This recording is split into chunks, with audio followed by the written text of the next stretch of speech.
What you see here may just look like a bunch of scribbles or like a spider web you might see outside, but is actually showing us the predicted trajectory of stars in our galaxy 100 parsecs from our sun over the next 400,000 years. Now, this may sound like something that is very hard to do, but this was actually just found by studying the motion of stars in our universe using basic concepts and data for thousands of stars that were taken and placed into a database. Now, the topic I want to get into first, which is just star motion. We've already gone over this in the quarter, so I'm going to make this a somewhat brief overview of the different components that make up star motion and how we calculate them. So, in order to first do this, we could take a look at radial velocity, which is just velocity along our line of sight, either towards or away from us.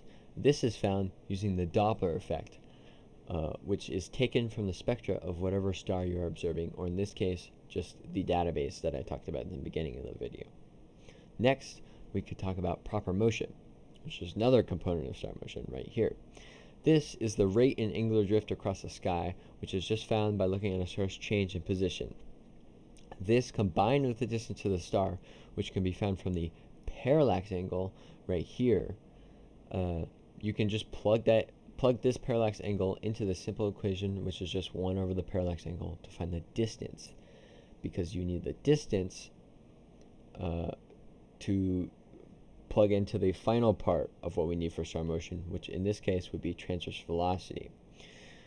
Now, to find transverse velocity, all you need to do is plug in the proper motion of a star, mu, and the distance, which gives you transverse velocity, and that just gives you space velocity. Now, which leads us back into the first image I talked about in the very beginning of the video. This one's slightly different, obviously, but it's relatively the same. Gaia is a program dedicated to mapping the nearby cosmos and executing the most detailed analysis of more than 1 billion stars in the Milky Way galaxy and their motion. The image right here is of star trajectory, which was made possible using their databases. While it did assume that the stars move uniformly through space, it showed that stars in our galaxy, the group that was studied, moved from the top left quadrant down to the bottom right quadrant, as shown in this image. The main point I'm trying to get across by showing you these is just to show that Gaia has an incredibly large database of stars that astronomers can use for research.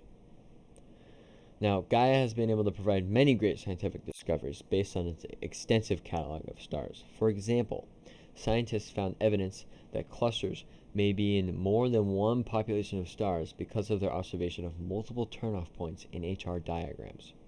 Now, with Gaia, studies indicate that multiple turn-off points do not in fact indicate that there are several populations of stars. They found that these turn-off points can be explained by properly including the effects of the rotation of cluster stars on their predicted colors and lifespans. However, this is a relatively new study found, so more studies need to be, undertaken in order to prove this, but this just shows that Gaia has been able to help in some, groundbreaking stuff. And I will also provide another example right here, which was taken from the third early data release set, which is estimated to hold information on 92% of the stars within 100 parsecs of the sun. From this data, astronomers were able to measure the acceleration of our solar system. They used the observed motions of extremely distant galaxies to find that the velocity of the solar system we live in changes by 0.23 nanometers per second, which means that the acceleration of our solar system is so tiny that the trajectory change over 1 year is only 115 kilometers per year. Now, this discovery is very important because it is the first measurement of the curvature of the solar system's orbit around the Milky Way galaxy.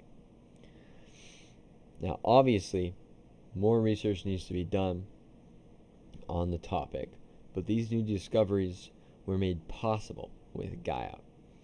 Gaia is providing everyone with tons of new and precise data that people are using to help understand our universe a little bit better.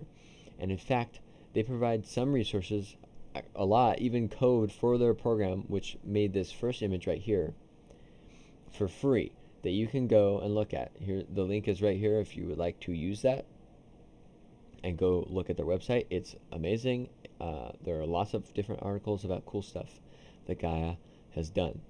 And thank you for watching.